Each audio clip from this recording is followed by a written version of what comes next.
안녕하세요 여러분, 안녕. 오늘은 섭리의 때 12번째 시간입니다.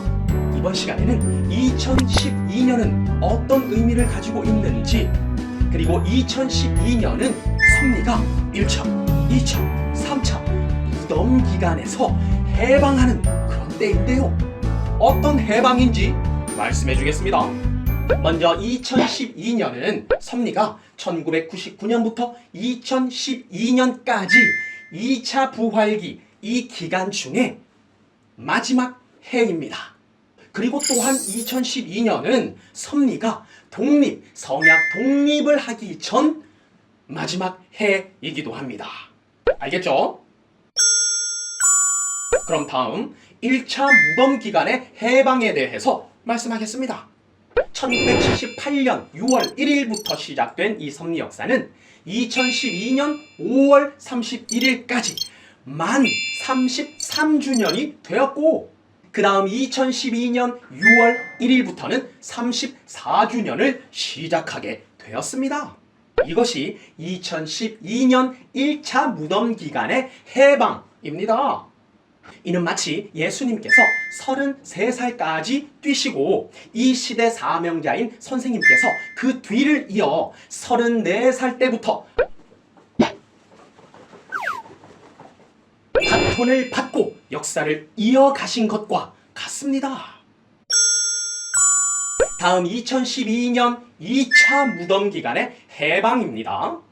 선생님께서는 2007년 5월 1일 중국 북경에서 공안에게 체포되셨습니다.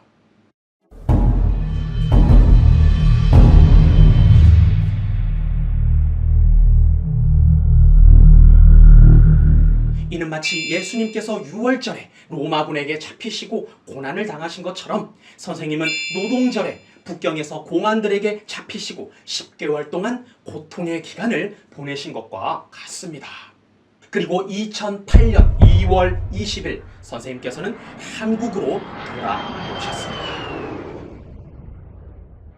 그때 선생님께서는 한국이 아닌 다른 나라 제3국으로 가실 수도 있었어요. 하지만 예수님께서 생명의 구원을 위해 십자가의 고난이 기다리고 있는 예루살렘으로 들어가신 것처럼 선생님께서는 말씀도 없고 모두가 흩어질 수밖에 없는 그런 상황에서 섭리의 사랑하는 자들의 그 구원을 위해 시대의 십자가가 기다리고 있는 한국으로 들어오신 것입니다. 2008년 2월 20일 인천공항으로 들어오신 선생님의 손에는 그 해 표어와 주일 말씀이 들려 있었습니다. 그리고 선생님께서는 2009년 2월에 10년의 선고를 받으셨습니다. 이후 2012년 8월까지 3년 6개월 동안 이 기간에 사명자는 마지막으로 십자가의 조건을 세워주셨어요. 여기서 중요한 것은 예수님께서 십자가에 매달리시고 3일 반 동안 무덤 기간을 지나고 영이 부활하신 것처럼 선생님께서는 2009년 2월에 십자가를 지셨고 3년 6개월이 지난 2012년 8월에 영부활의 역사가 일어난 것이었습니다. 이 기간에는 2009년 5월부터는 성령의 역사가 시작되었고 2012년 40일 에스더 기도 기간 중에는 성자 본체 분체의 임봉이 풀어지면서 성자의 비밀이 밝혀졌습니다.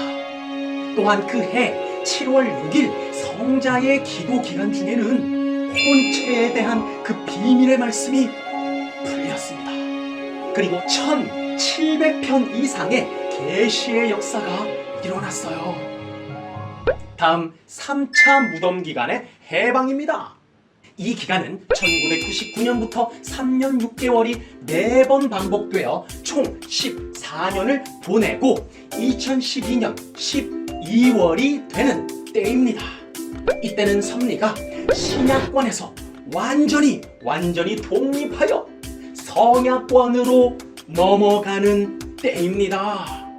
정리하면 2012년 5월까지 섭리는 33주년을 마치고 6월 1일부터는 34주년으로 넘어가는 1차 무덤 기간의 해방, 2012년 8월 시대 사명자의 영이 부활하는 2차 무덤 기간의 해방, 2012년 12월 신약권에서 성약권으로 완전히 넘어가는 3차 무덤 기간의 해방입니다.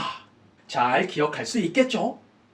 그래서 2012년은 지구가 종말할 거다, 그런 예언과 주장이 많았습니다. 끝난다.